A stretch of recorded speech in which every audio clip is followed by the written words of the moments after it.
It's full-on panic in China. President Xi Jinping has just watched the military he spent decades building receive the most brutal wake-up call imaginable. She never saw this coming. When the U.S. began bombing Iran, he likely thought China was safely out of reach, but what she has witnessed has utterly terrified him, for it communicates one stark truth to the Chinese president. China isn't ready. It's not ready for the sheer military might the U.S. has just unequivocally proven it can unleash. This realization will undoubtedly send shivers down Xi's spine, especially as analysts believe he'll be ready to launch his invasion of Taiwan by 2027. But China is also woefully unprepared for the geopolitical firestorm it would face if it ever dared to go to war with the U.S. We'll delve into the geopolitical ramifications later in this video. But on the military front, the U.S.'s recent brief war with Iran has unveiled several stark realities that will leave Xi quaking in his boots. First and foremost, the U.S. has proven its unparalleled ability to blind an entire nation before launching its attacks. That's precisely what happened in Iran. As intelligence analyst and cybersecurity expert Ryan McBeath reveals in a YouTube video, the U.S. masterfully coordinated air, space, and cyber actions designed to censor networks and disrupt command and control systems. This left Iran severely hampered in its ability to see, coordinate, and respond. Missy BTH explains that the initial hours of the joint U.S. and Israeli strikes in Iran weren't characterized by bombs and missiles falling, but rather by a synchronized effort to shut down Iran's systems, drastically increasing the chances of the U.S. finding its targets with minimal Iranian resistance. Lawfare Media reports that these sophisticated cyber operations were crucial to the swift early elimination of Iran's supreme leader Ali Khamenei. They allowed the U.S. and Israel to pinpoint exactly when Khamenei would be meeting with key senior officials, providing the perfect window for precision strikes. Other cyber and intelligence operations ensured that a massive portion of Iran's air defense network was neutralized before a single U.S. bomber or fighter jet even entered the arena. By the time Iran could even contemplate a response, thousands of targets had already been obliterated, and the nation was unequivocally on the back foot. We'll return to the sheer scale of America's attack in a minute. But by effectively shutting down Iran's eyes and ears, the U.S. delivered a chilling preview to China of exactly what it would do in the event of a war between the two powers. This capability isn't just about enhancing the power and scale of U.S. strikes. It also poses a profound problem for any potential counter-responses. If you're a crew on an anti-H-ship missile team and nobody's on the other end of the phone telling you to fire and where to fire, you're not going to fire, McBTH emphasizes. And that's precisely the critical lesson from the U.S.'s actions in Iran that she must take to heart. You can painstakingly build one of the strongest arsenals of missiles, as China is widely believed to have done. On the intercontinental ballistic missile front alone, Newsweek states that China possesses 550 launchers and approximately 400 missiles.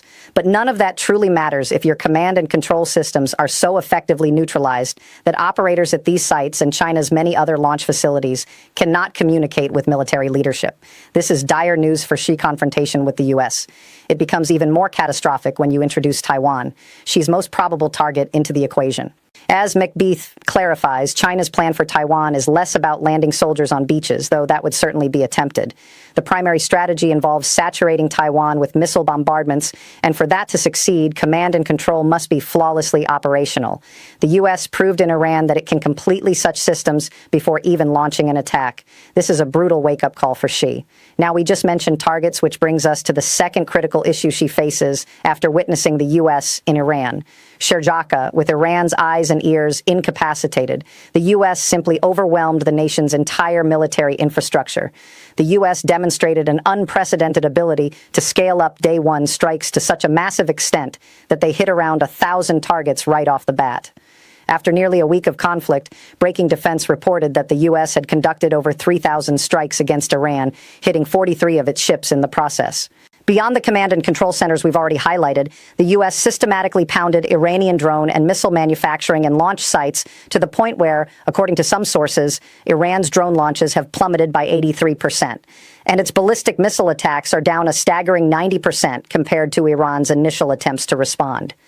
This sheer scale sends an undeniable message to anyone who might consider crossing the U.S. in the future. America strikes on a scale nobody thought possible. Instead of a hurricane followed by a tidal wave like an Operation Desert Storm, we give the adversary 1,000 tornadoes on the first night, is how Mick Beath vividly categorizes it. And he's absolutely right. The U.S. has showcased its unparalleled ability to coordinate its jets and bombers with its space, cyber, and naval divisions, a display of combat-tested capabilities that China simply does not possess. She may harbor illusions that China could replicate something similar, but China's enormous military has not been truly tested in the modern era. The U.S. has unequivocally proven what it can do in Iran, and that means she now understands that the U.S. could unleash the same devastation on China if he's foolish enough to launch a Taiwan invasion that draws American involvement. There's much more to cover as we continue through this video. Next on the list are America's long-range stealth capabilities. Although the U.S. is now employing a sledgehammer approach, shattering Iran with its older non-stealth bombers, the initial hours of the war saw the deployment of its formidable B-2 Spirit stealth bombers. These bombers executed surgical strikes directly under the collective nose of Iran's air defenses, which is impressive enough. However, it's the sheer range of this stealth assault that will have truly captured Xi's attention. American V-52 bombers completed remarkable 37-hour round-trip flights from the continental U.S. to Iran, carrying out precision strikes against several Iranian facilities during the campaign's opening hours. Their ability to remain airborne for such extended periods was thanks to the U.S. having a vast fleet of aerial refueling tankers. Think about what this signifies for Xi. He now knows that U.S. pilots are trained to such an elite level that they can fly for roughly a day and a half without stopping, still execute their strikes flawlessly, and then return home. The concept of China being out of range simply doesn't apply here. If the U.S. decides to bomb China, as it might in the event of a Taiwan invasion, there's virtually nothing China can do to counter the B-2s other than desperately hoping its air defenses, which would already be compromised by the U.S. strategy of blinding China's eyes and ears, could somehow engage them. Does China possess a similar capability? It might have the H-20. That's a stealth bomber designed to rival the best the U.S. has to offer. But Aerospace Global News reports the bomber effectively dropped off the radar, figuratively speaking, in 2025, and it will be at least a few more years before it can pose any credible threat to the U.S. And even if it were available today, we return to our earlier point. The U.S. just demonstrated what its stealth bombers can do in Iran. Chinese capability, by contrast, remains largely theoretical. So she must grapple with the fact that he knows the U.S. possesses long-range stealth, but he cannot be truly certain that China can match the U.S. in that crucial department, and somehow it gets even worse for Xi. So far, we've focused on how the U.S. has repeatedly proven its military prowess, hitting thousands of targets in days, deploying long-range stealth and shattering an opponent's eyes and ears. However, there's a far more existential threat that is presented to Xi by what the U.S. has done in Iran, something we briefly touched on earlier. Ali Ka is dead. That single fact fundamentally reshapes how she must approach any war that could potentially provoke U.S. involvement. And by the way, there's a lot more where this came from. So if you're finding value in the military show, make sure you're subscribed to the channel. What the U.S. has shown Xi in Iran is its willingness to target a country's senior leadership from the very moment a conflict arises. MacBTH explains, stating the initial wave was synchronized with an Israeli strike at Iran's supreme leader. The critical takeaway here is that if U.S. intelligence decides it wants to help an ally find something extremely well protected, it can at least sometimes. This raises deeply unsettling questions for Xi. Can China truly protect its senior leadership? Iran, despite its vast network of underground bunkers designed for that very purpose, could not. China may have similar facilities, but she now knows the U.S. and Israel can still hit them. All it takes is for the U.S. to learn about one meeting, one fleeting moment of exposure, and then it's over. She would be out of the picture, and he knows it. But it gets even worse for China's president. The U.S. and Israel have demonstrated that they're not stopping at the very top of the food chain. Political and military leaders across Iran have been systematically eliminated in widespread airstrikes targeting the country. This means she cannot even rely on others to continue his work if the U.S. comes calling with missiles and bombs. As Sky News reports, Israel claims that approximately 40 of Iran's top military commanders were taken out during the initial wave of strikes alongside the U.S.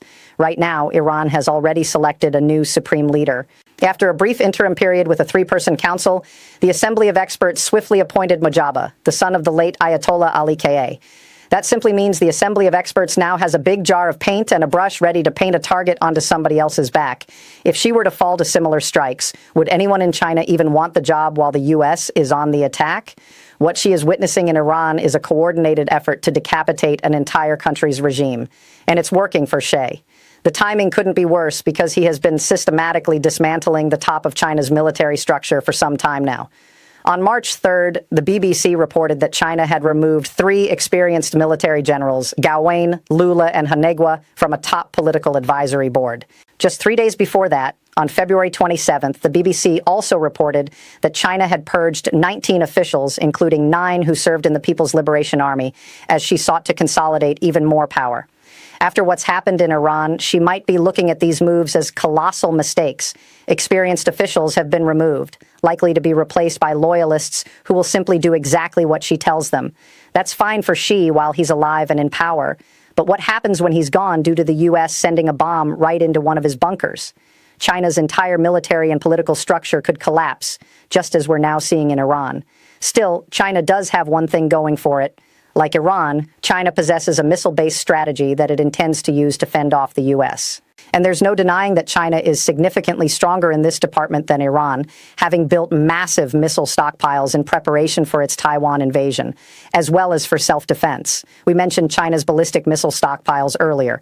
Iran itself had enormous stockpiles, with some in Israel believing the country was on track to amass 8,000 ballistic missiles by 2027, prior to the U.S. and Israeli strikes. Taking out command and control centers has drastically reduced Iran's ability to launch, but it hasn't eliminated that ability entirely. Xi will be relying on that fact to bolster his own missile-based strategy. However, China will also need to heavily defend its launch sites, as the U.S. has shown a clear tendency to strike these facilities. For Xi's ambition of invading Taiwan, this presents a very significant problem. That means those Chinese ballistic missile sites will need surface-to-air protection, McBTH explains, adding that means fewer units can be deployed to Taiwan to actually cover the invasion. It also means that these ballistic missile units become far less mobile. China would find itself painted into a corner, much like Iran was on the surface-to-air missile front. It needs to keep its launchers constantly moving, because every missile strike attempted emits a massive signature that can be used to target the launchers soon after. The problem this presents for China is that its launchers would spend more time on the move than actually firing, which means Xi's missile capacity is degraded without the U.S. even necessarily having to fire additional shots. Fear of immediate retaliation would mean that China's past plans of overwhelming an enemy with missile attacks would have to be shelved in favor of less frequent strikes and a whole lot of movement. Plus, China offers up a multitude of targets to the U.S.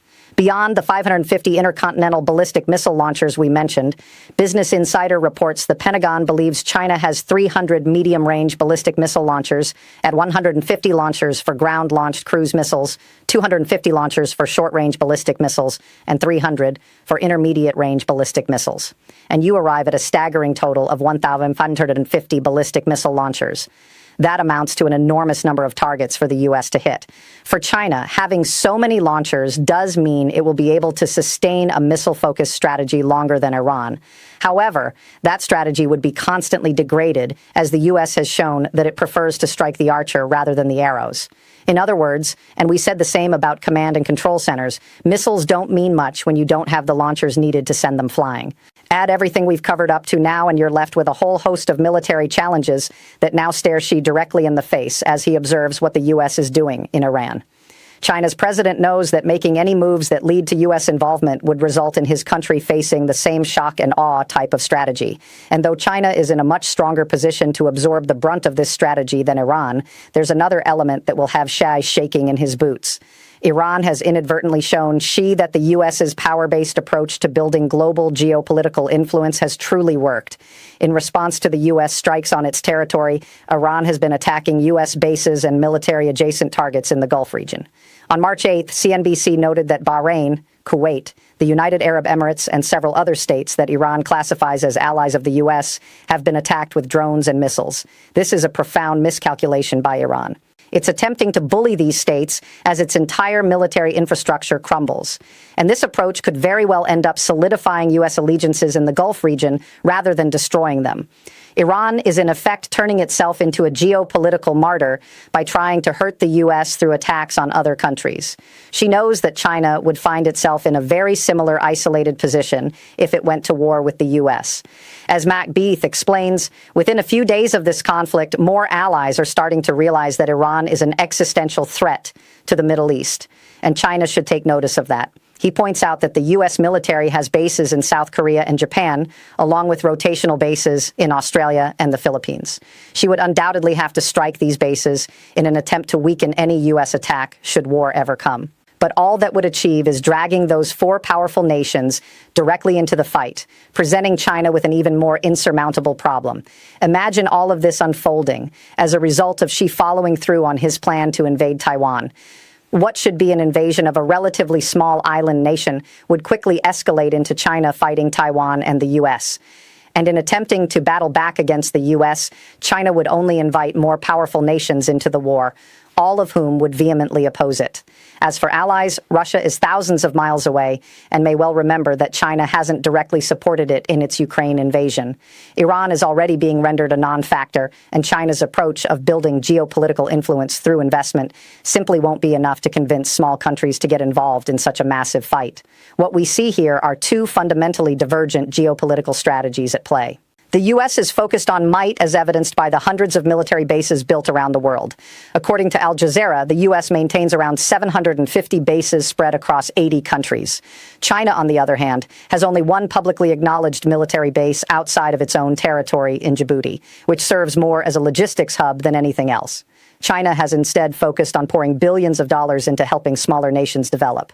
While this is a fine, very long-term plan, it's not going to do much for China in 2027 if it does choose to invade Taiwan and the U.S. gets involved.